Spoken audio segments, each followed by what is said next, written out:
Numbers chapter 33. As our title indicates, this is a detailed journal that we didn't know Moses kept the whole time, but he did. Detailed journal of every camping location of their 40-year journey to the Promised Land. So it records 42 different camping locations. 18 of these locations we have not read about prior to this chapter. So we have no information about quite a few of these stops other than the name of their location names. But the fact that there is a journal at all shows us just how detailed God is with our lives.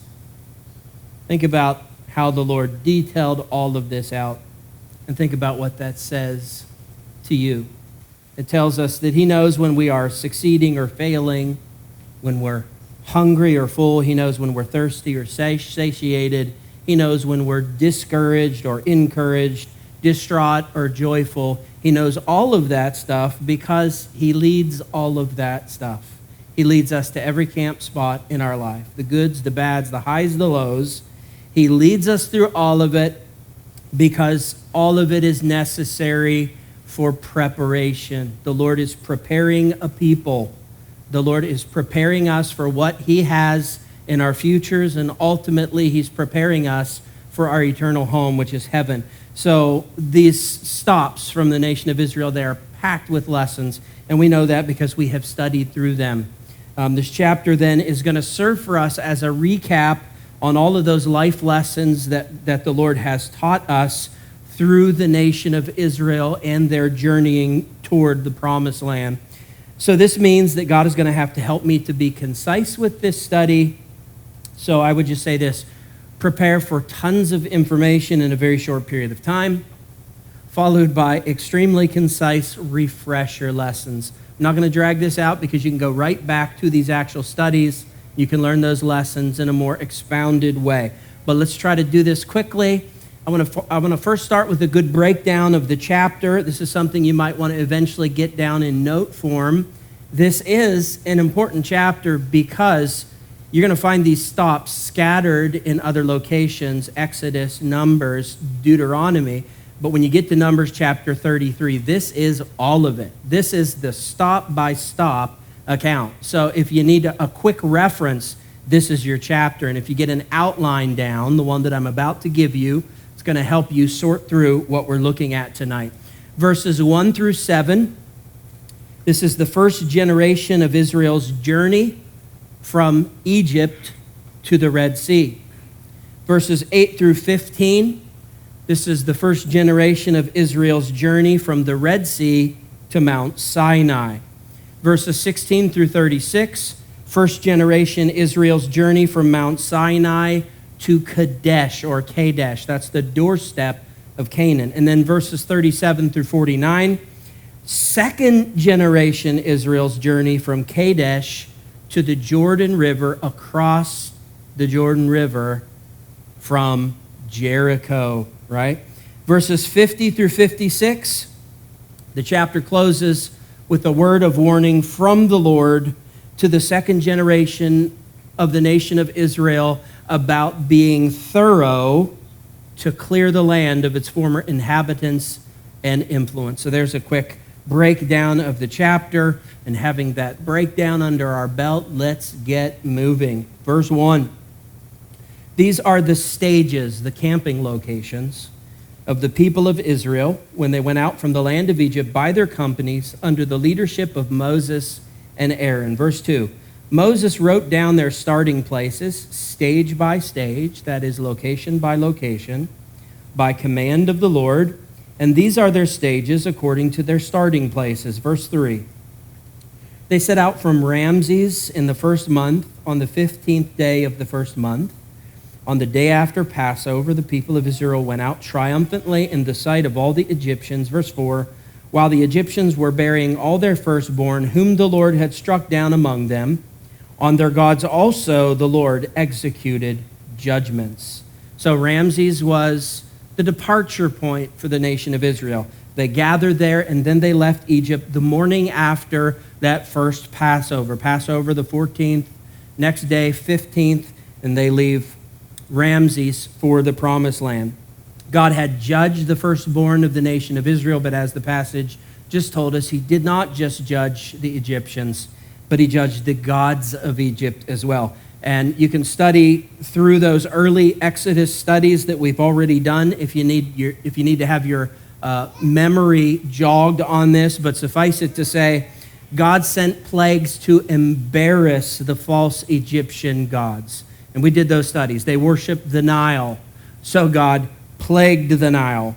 They worshiped the frog gods, so God plagued them with frogs. They worshiped the Lord of the flies, so God sent biting flies. He was embarrassing them for believing in false gods. He was judging not just Egyptians, but Egyptian gods, and he was really breaking the nation of Israel free in their hearts from trusting in those gods. He was championing himself over those gods. So, concise lesson: God is greater than whatever or whomever else you're trusting in or devoting yourself to.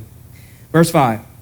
So the people of Israel set out from Ramses and camped at Sukkoth. All right, their first camping location. This was Exodus chapter 12, verse 37. Sukkoth means booths, tabernacles, or as we would say, tents. And this kind of set the tone for the whole journey, didn't it? This is what they were going to be doing, original intention, for 1 year, camping out with the Lord for 1 year, learning what he would teach, getting close to him, learning to be his people. And it could have been an amazing year, 1 year of camping out with the Lord. I would so be in. Oh man, I would love it. They hated it. They complained every step of the way. They just came out of bondage. You think they would have some blessings to count. They didn't have any blessings to count, but they had a whole bunch of stuff to complain about. And so 1 year of wonderful camping with the Lord turned into 40 years of marching agony. It's sad. So here we go. Concise lesson. Count your blessings and make lemonade out of lemons. Count your blessings. Count the good stuff. The bad stuff, hey, take it and make it as good as you can. Remember, the Lord is with you, and he can turn it into something good. Verse 6. And they set out from Sukkoth and camped at Etham, which is on the edge of the wilderness. This is found in Exodus chapter 13, verse 20. Etham meant their strength. And it's one of the lessons that the nation of Israel was supposed to learn during their time in the wilderness. They were supposed to learn that this had to be done in the strength of the Lord. He was their strength. This adventure would not work if they were doing it in their own strength. And we see the proof of that time and time again through the stories. They were to do this in God's strength. He was to be their strength. Verse 7. And they set out from Etham and turned back to Pi-hahiroth, which is east of Baal-zephon, and they camped before Migdol. All right, Pi-hahiroth means fortress, and Migdol meant tower. This was found in Exodus chapter 14, verse 2. This is where God intentionally landlocked the nation of Israel, right there at the mouth of the Red Sea. They were between Pi-hahiroth and Migdol. They were between fortress and tower. I would call that between a rock and a hard place.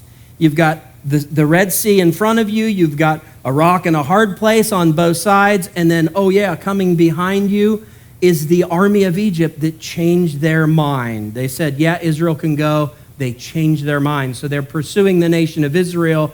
And as their enemies are closing them in, we know the story, one of the most popular stories in all of the Old Testament. We sung about it tonight.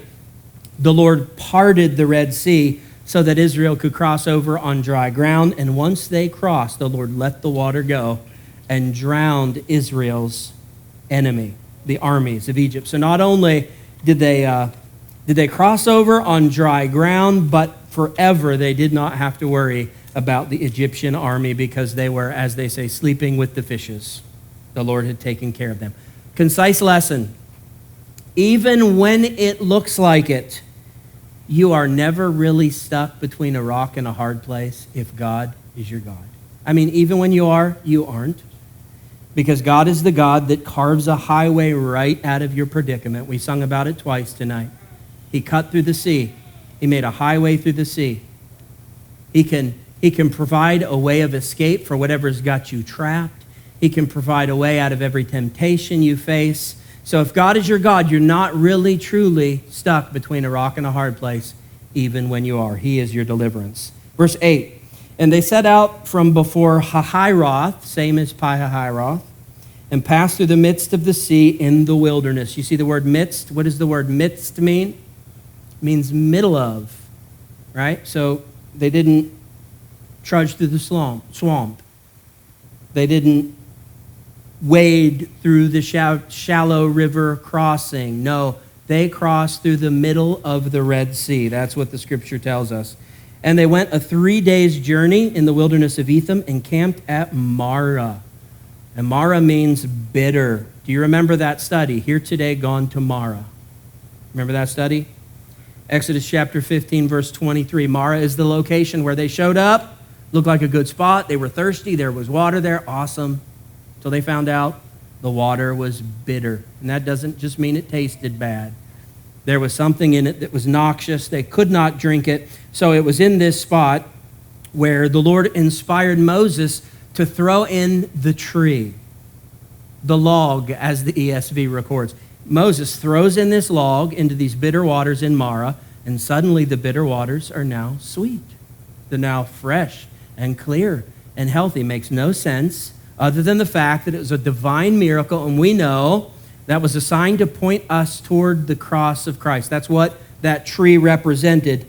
So what we see there as a concise lesson is that the cross of Christ applied to one's life brings healing. It'll turn a bitter life into a sweet one. It is the be-all, end-all, and it is the cure-all for you all. So, verse 9. And they set out from Marah and came to Elim. At Elim, or Elim, actually, there were 12 springs of water and 70 palm trees, and they camped there. Beautiful place. Elim means strong trees, oasis, paradise in the desert. This was Exodus chapter 15, verse 27. It's the kind of spot where you find a spot like this in life, you say, Lord, I have arrived. I'm good right where I'm at. Thank you very much. And that's when the Lord grabs you by the collar and he says, we aren't done traveling. You may be comfortable, but you aren't done moving because there are still plenty of things left to learn in life. So the Lord will move us out of those paradises in the desert world. He'll move us out of those retirement spots and pull us back into the fray because we've got quite a bit more developing to do or perhaps contributing to do. Verse 10, and they set out from Elim and camped by the Red Sea. Verse 11, and they set out from the Red Sea and camped in the wilderness of sin. Wilderness of sin. Now, I don't know if I've ever mentioned this before, but the meaning of the name, the wilderness of sin, has nothing to do with sin, as you're probably thinking about it. It's actually not even called sin. It is called the wilderness of Sin. The wilderness of Sin. Chata in Hebrew is the word for sin. That means to miss the mark. That means to fail, and that's not at all what this is speaking about. The wilderness of Sin was actually named after the moon god, so I guess if we're looking for a meaning in this, we would say that this is a desert of darkness. Concise lesson might look something like this. Christ is the pillar of fire that warms us at night and leads us in the dark desert nights. No matter how dark things get for us in the world, Christ is our light, and it is more than enough light. It's enough light for you, and it's enough light for people around you to see, to notice, and be led to Christ. Verse 12. And they set out from the wilderness of Sin and camped at Dofka. Sounds German, doesn't it? Where was it? Dofka, you Dummkopf. See? Sounds German. Dofka is a camping location that we were not told about until just now. This is actually the first mention of this stop, so we really don't know about anything that happened at this location, but we do know the meaning of the word Dofka. The meaning of Dofka is knocking. So you can just take that. I'm going to give you these meanings for these stops we don't know, and you can just take those and research those and meditate on those and see if the Lord will give you some practical application for it. What might knocking mean? I don't know. Does it mean they're knocking at the door? They're close to the land of promise? Does it mean the Lord is knocking on the door of their heart? Does it mean their knees are knocking because they're petrified? Can't mean that their engine is knocking and ready to break down, because they didn't have engines back then, just chariots. But whatever this might mean, we don't know. But Dovka does mean knocking. Verse 13, and they set out from Dovka and camped at Alush. And Alush means mingling together. And this is another location that is a first mention. Verse 14, and they set out from Alush and camped at Rephidim, where there was no water for the people to drink.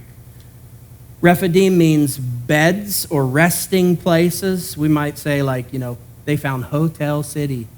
They found a mattress warehouse store out in the middle of the desert. They found a great place to resort, to recuperate, to rest, but it did not start that way. When they arrived here at Rephidim in Exodus chapter 17, verse 1, it was even worse than Marah, because there was no water at all. Imagine this. Moses saying, here's our stop. Here's where we're staying. Look at all these places to sleep. Wonderful, wonderful resting place. But where's the water? And there was no water. So this is the location where the Lord first spoke to Moses and told Moses, after the complaint of the people, of course, to strike the rock. And Moses struck the rock, and out of the rock gushed forth enough water to satiate 3 million people. This wasn't a little spring. This was gushing water that satiated 3 million people. So, concise lesson for us tonight. God is Yahweh Yireh, or if you prefer the hard J sounds, which never existed in biblical Hebrew, Jehovah Jireh. Does that sound more familiar? Yahweh Yireh, which means the Lord, the God that provides. And since Paul tells us in 1 Corinthians chapter 10, verse 4, that the rock that followed them was Christ, he's already given us, the definition of all of this. He's revealed this type to us, that God the Father provided his Son Jesus to be the living water that satiates our spiritual lives. And Jesus confirmed that in the Gospels. Jesus said in John chapter 7, verses 37 and 38, if anyone thirsts, let him come to me and drink. Out of his heart will flow rivers of living water. And Jesus said to the woman at the well there, the Samaritan woman, in John chapter 4, verse 14, whoever drinks of the water that I will give him will never be thirsty again. The water that I will give him will become in him a spring of water welling up to eternal life. Verse 15, and they set out from Rephidim and camped in the wilderness of Sinai. This would be Exodus chapter 19, verse 1. That's when they arrived at Sinai. Sinai means enmity. Enmity, you know what that word means, right? It means to be an enemy with someone, to be at enmity with someone. And it is on Mount Sinai, the mountain of enmity. Just get the picture there. It's on the mountain of enmity that God gave the 10 Commandments to Moses in order to constrain the enmity that existed between God and man. That's what the 10 Commandments were all about. It was not about salvation. God never intended the 10 Commandments to be our salvation. The 10 Commandments can't save us. All that they can do is constrain our behavior to help us to control that enmity that exists between us and God, but it can't save us. It kind of looks like this. If I have a desire that is adverse to God, that's still a sin because it's in my heart, it's in my flesh.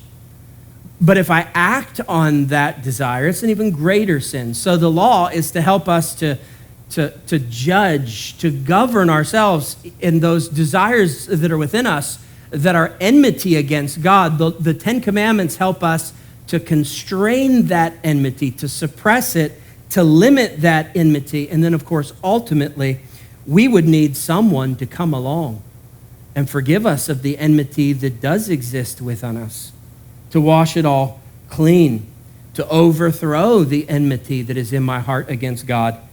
And, of course, the true solution will come in the person of Christ.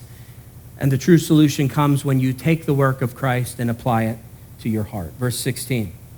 And they set out from the wilderness of Sinai, the wilderness of enmity, and camped at Kibroth Hattaavah. Now that is the camping location where they started complaining about the manna. Numbers chapter 11. I have a serious problem with that. I've told you it before multiple times. God gave them something that tasted like a pastry, and yet it was perfectly healthy for them. They wouldn't get fat. They wouldn't get weak. It was perfect nutrition.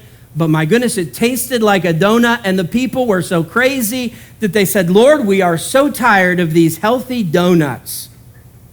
We are so tired of this miraculously provided perfect food. We want meat. And so the Lord, you know the story, gave them quail. And boy, did he ever give them quail. He gave them so much quail, and they dove in, they gorged themselves until they were throwing up through their nostrils. And then a plague followed. Terrible situation. So they named the name of this place Kibroth Hattaavah, because Kibroth Hattaavah means buried by lust, killed by craving. Concise lesson? That's pretty obvious. Watch your diet. Concise lesson would be, for perfect mental, emotional, and spiritual health, you cannot follow the desires of your flesh.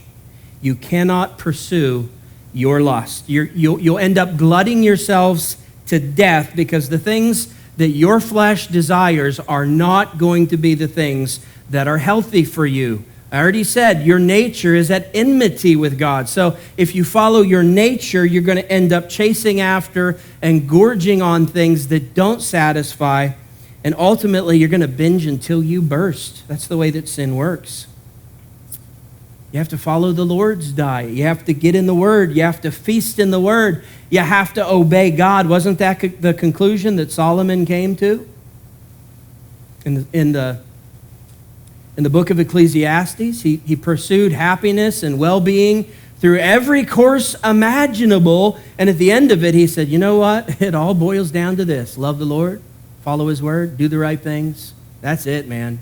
That's what provides happiness, satisfaction, satiation. It's the only thing that does. Counterintuitive, I know. You think you should be able to find what you're craving, follow that, and you're going to find your happiness. It does not work that way. Happiness is found in holiness. Verse 17, and they set out from Kibroth Hattaavah and camped at Hazeroth, or Hazeroth in English pronunciation. Hazeroth or Hazeroth means villages or palaces. This is the camping location where Aaron and Miriam were discussing Moses in the privacy of their own conversation. They started questioning his authority, his right to lead the nation of Israel. This is Numbers chapter 12. They started asking the questions. What, does the Lord only speak to Moses? I don't think so, Tim. The Lord has spoke to both of us. Aaron, did he speak to you? Yep. Miriam, you? Yep, he's spoken to me. Why can't we lead? The Lord speaks to us too. The problem is, unfortunately for them, the Lord heard those conversations. Go figure. He heard those conversations. The Lord called a meeting. You know the story. Miriam was the main instigator, so she took the brunt of the judgment. The Lord temporarily gave her a leprous condition, and thanks to that guy, her brother, that she was trying to oust in her little quiet coup, thanks to the intercession of her brother, the leader of the nation of Israel that God did choose, she was saved. She was delivered from her leprosy. So, concise lesson for Anchored Fellowship. God hears the careless chatter of the village. Doesn't matter if you're in the public square or the privacy of your living room. When you're complaining against the provision of God, he hears it. Jesus said in Mark chapter 12, verse 36, on the day of judgment, people will give account for every careless or idle word that they speak. Even the careless ones. Even the idle ones. And few things are worse in God's book than speaking carelessly against the spiritual leaders that he has appointed and anointed for those roles. I'm not just saying that because I'm a leader. That just happens to be why I really like saying it, but that's not why I'm saying no. It's true. This is really close to God. God's leaders that he picks, appoints, and anoints, they are his direct representatives. So really, the only way that you could frustrate and grieve the heart of God worse is to complain directly against him. The leader is the next step. So it is really a frightening situation to be in, and I would say to you tonight, now you know. Verse 18, and they set out from Hazarot and camped at Rithma. What do you call a tick from the land of Rithma? A arithmetic. Even worse than a deer tick. No one likes arithmetic. Rithma means broom or broom valley, and this is a first mention of Rithma, so we don't know anything about it other than the ticks that were there were really bad. Verse 19. And they set out from Rithma and camped at Ramon Perez. Ramon Perez means abundance of pomegranates. This is a first mention. We know nothing about it other than it sounds like a lovely spot, I guess. I mean, if you like pomegranates. I'd pass, but maybe you really like pomegranates. This would be your spot. Verse 20. And they set out from Ramon Perez and camped at Libnah. Libnah means whiteness. No jokes from me. The jokes write themselves there. Libnah means whiteness. Again, this is another first mention. Verse 21. And they set out from Libnah and camped at Rissa. Rissa means heap of ruins. It can also mean watering or dew. And again, this is another first mention. Verse 22. And they set out from Rissa and camped at Kehelatha. I have to look at some of these closely before I pronounce them. Kehelatha. Kehelatha means assembly or gathering. It's a first mention as well. Verse 23. And they set out from Kehelatha and camped at Mount Shepher. Mount Shepher means mountain of beauty. Mountain of beauty. Another first mention. Verse 24. And they set out from Mount Shepher and camped at Harada. Harada means well of great fear. Another first mention. Verse 25. And they set out from Harada and camped at Machalot. Machalot or Makaloth, as we might say in English. It means assemblies or gatherings. So it's very similar to Kehelatha. Kehelatha is the singular. Assembly, gathering. Machalot is the plural. It means assemblies, gatherings. It too is a first mention, so first time hearing about this one as well. Verse 26, and they sent out from Machalot and camped at Tahath. Tahath means fear, going down. This is also a first mention. Verse 27, and they set out from Tahath and camped at Terah. Now Terah was the name of Abram's father. This is the location of Terah. It means to breathe, so it is a first mention. Verse 28, and they set out from Terah and camped at Mithka. Mithka means sweetness of pasture, and you guessed it, folks, it's another first mention. Verse 29, and they set out from Mithka and camped at Hashmona. Hashmona means fatness, which can be a good or bad thing in the Bible, depending on, what's happening with that fatness. Are you fat because of the goodness of God that you're grateful for? Or are you fat because you're a glutton? So we'll see this used in a positive way in the Scripture and a negative way in the Scripture. Hashmona means fatness. First mention, verse 30. And they set out from Hashmona and camped at Moserot. Moserot means bonds. Another first mention, verse 30. And they set out from Moserot and camped at Bnei Yaachan. Again, there's no hard J sound, but if we're reading it like it's transliterated, we'd say Bnei Yaachan, which means sons of sorrow. This is a first mention as well. Verse 32. And they set out from Bnei Yaachan and camped at Hor Haggidgad. Hor Haggidgad. It's a tough one to pronounce, but I really like this definition, though. Hor Haggidgad means conspicuous mountain. Is there really any other thing? Conspicuous, which means obvious. Conspicuous mountain. So, yeah, you go down to the store.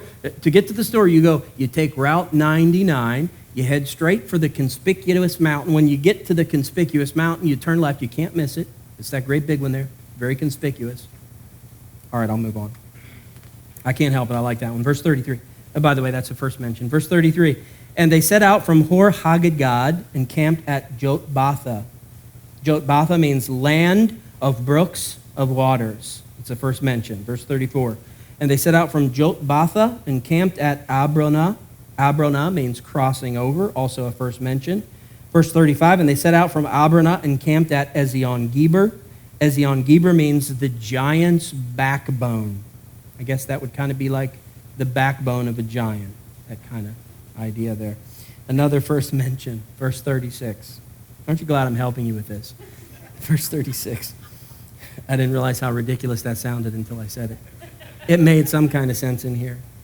Verse 36, and they set out from Ezion-Geber and camped in the wilderness of Zin. That is Kadesh. So wilderness of Zin with a tsamik, not a Z. So it's actually Zin in Hebrew. It means wilderness of coldness. Numbers chapter 13, verse 21. Kadesh was a specific location within the wilderness of Zin. So within the wilderness of coldness. Kadesh means, does anyone know? Holy or holiness. So the picture would be holiness can exist even in the coldest desert. Now, this is a complex chapter because we're given a bunch of location names for the first times, spots we didn't know about, and it makes it a little tricky to follow this and connect it with the information that we already know in our heads.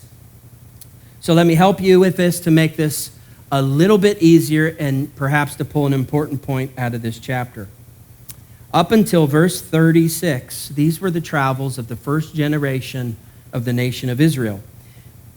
It took roughly 2 years for them to get here to Kadesh, which is near the promised land, as the Lord was getting ready to send the first generation in.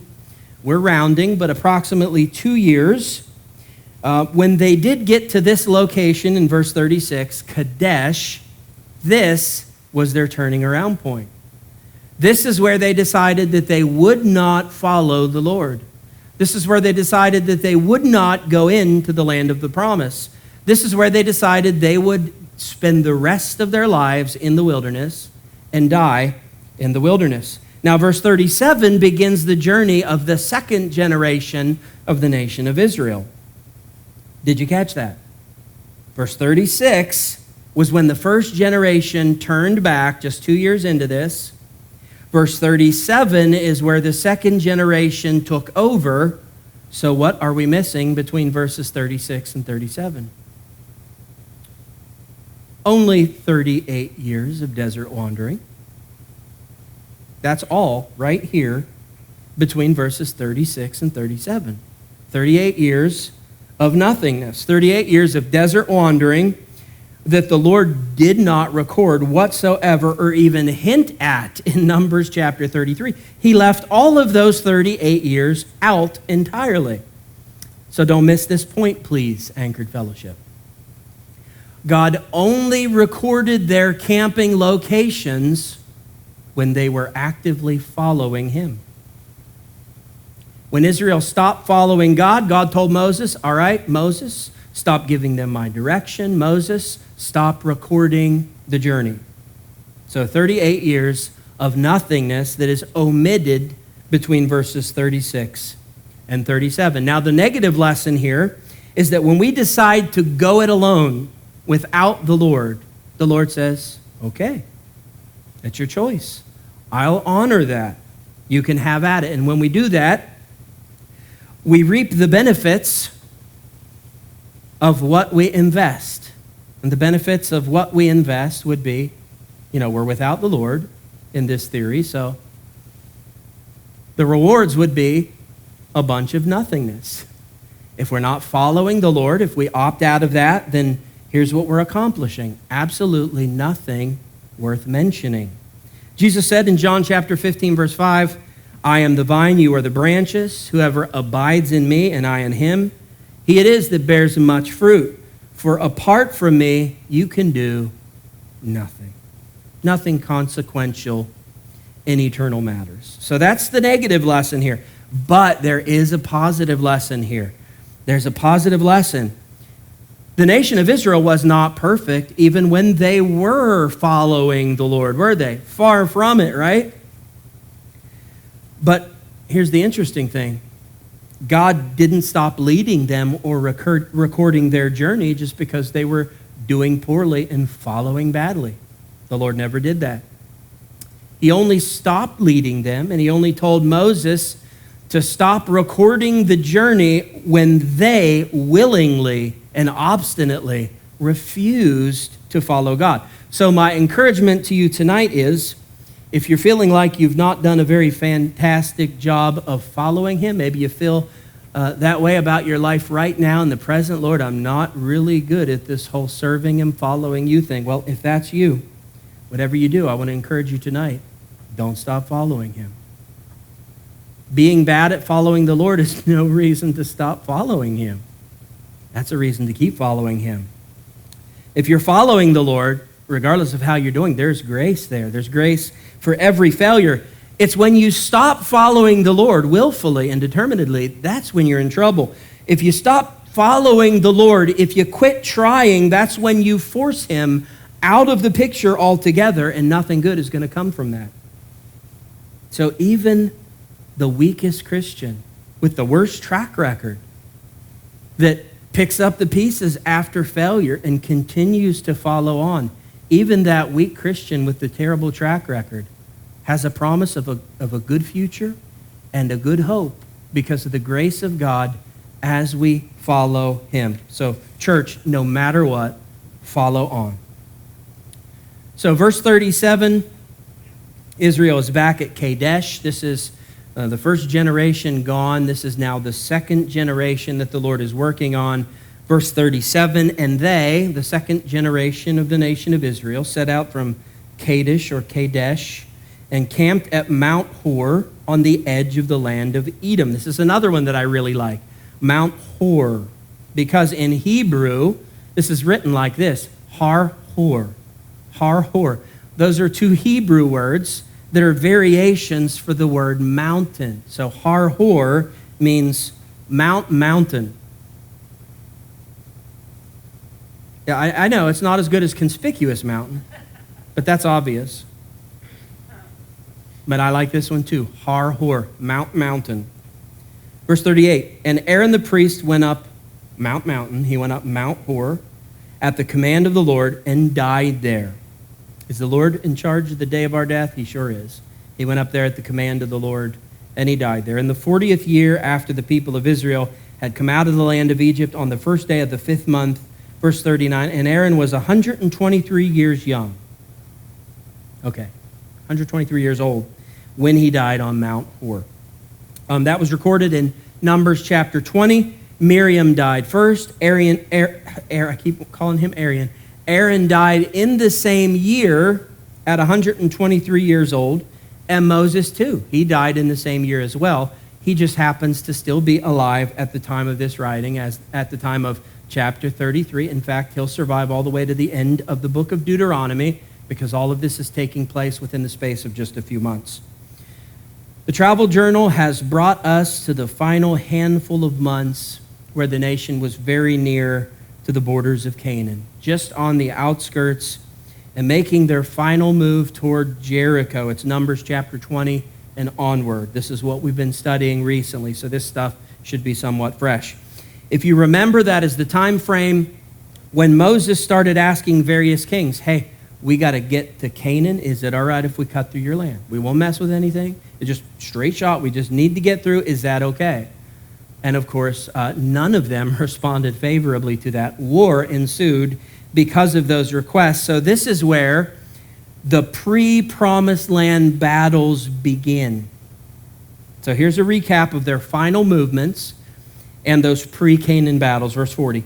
And the Canaanite, the king of Arad, who lived in the Negeb, in the land of Canaan, heard of the coming of the people of Israel, 41, and they set out from Mount Hor, Mount Mountain, and camped at Zalmunna. Zalmunna means shady, and this was some shady business. This is a first mention, verse 42.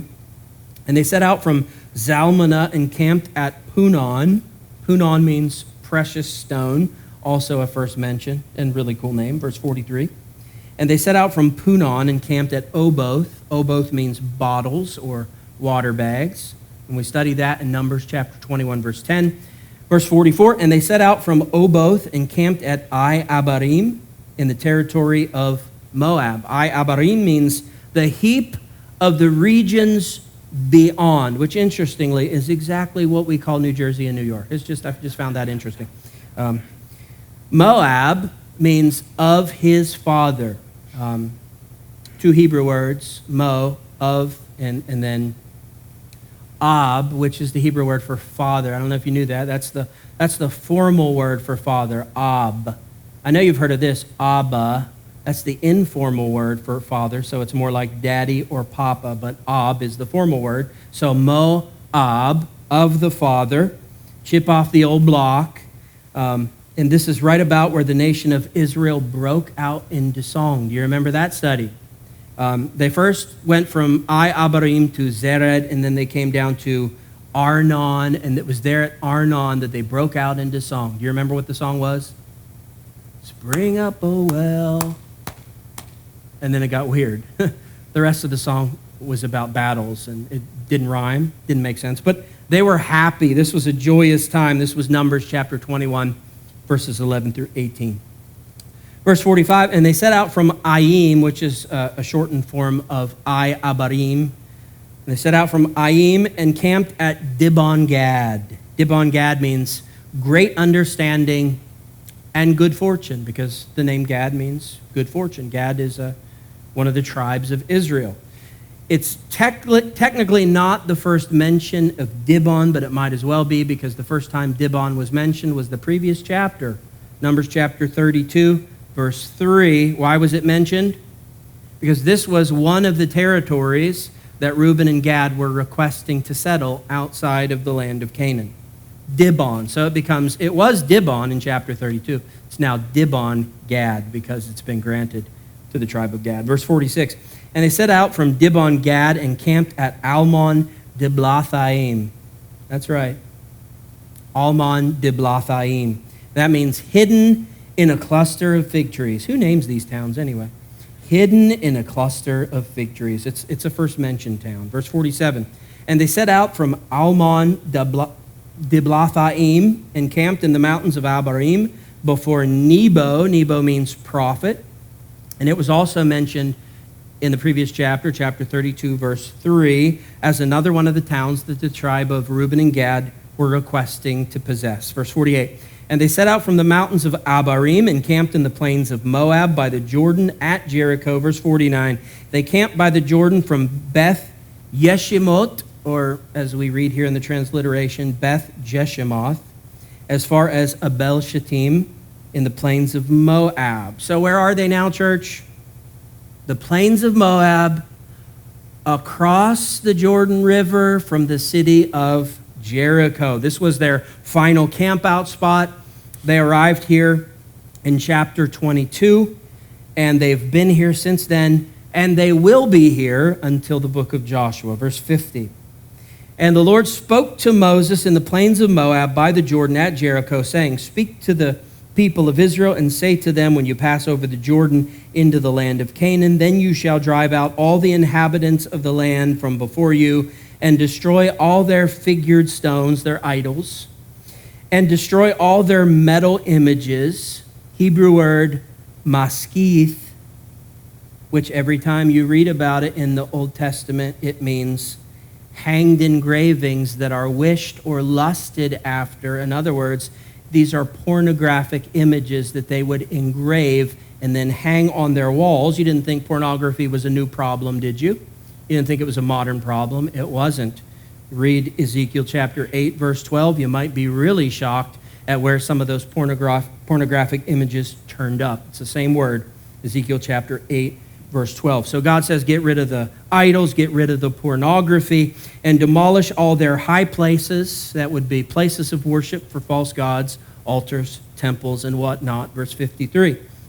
And you shall take possession of the land and settle in it, for I have given the land to you to possess it. So this is about possession and dispossession in Canaan. If you're wondering, I'm going to try to get us out of here by 8 o'clock. On nights that we do our anchored interviews, we are going to stretch that closing time a little bit, but you guys talk until 9 o'clock anyway, so. So this is about possession and dispossession in the land of Canaan. God is the creator. This is his land, and he's the Lord. That makes him the landlord of planet Earth. So the Canaanites were his tenants in the land of Canaan, and they weren't very good tenants at all. And all this is that the Lord has decided to dispossess the Canaanites and the Amorites. It was not something he did not see coming. This was not short notice. He told Abraham about this all the way back in Genesis 15, verse 16, when he first communicated to Abraham that he was going to give them the land of promise. This is what he said to Abraham. He said, you're going to take that land in 4 generations, 430 years to be exact. And he said, the reason you got to wait 400 years is because my tenants, I'm not ready to kick them out yet. He said, the iniquity of the Amorites, the Canaanites, is not yet full. But the Lord knew it was going to reach that point. So he gave them 430 years to shape up or ship out. They did not shape up. So the Lord is shipping them out. So if you're mad at the Lord for doing this to the Canaanites, I would call you either a total hypocrite or the worst landlord ever. Because if you study the culture of the people of Canaan, you will find out they were truly terrible tenants on planet Earth. If you were a landlord and your tenant went 430 years without paying rent, would you kick him out? If you were a landlord and your tenant was murdering babies on the property that you owned, would you kick them out? If you were the landlord and your tenant was having nightly rape parties on your property, would you kick them out? How long would you put up with that? 430 years? I doubt it. I don't think you'd let it pass down from generation to generation. I doubt you'd put up with it for a month. And so the Lord gave them 430 years. That is incredible long suffering. That is incredible patience. He is the landlord. We only rent here, and when he decides to dispossess someone, he can do it. When he decides to bring in new tenants, he can do it. And so what the Lord has asked the nation of Israel to do here was a total cleanup. They were to go into these lands and kill anyone that fought against them, and then they were to drive out the rest of the inhabitants of Canaan. They were to completely destroy all their idols. They were to destroy all the pornographic images hanging on their walls. They were to tear down all the altars and temples. They were to leave no trace of the idolatry and the immorality of the nation of Canaan. It was not to survive that dispossession. And it is such a powerful way to picture the way that practical salvation works. The theological term for that is sanctification. Here's the way it works. Before Christ, Satan was the tenant in our heart. And things were a mess in there.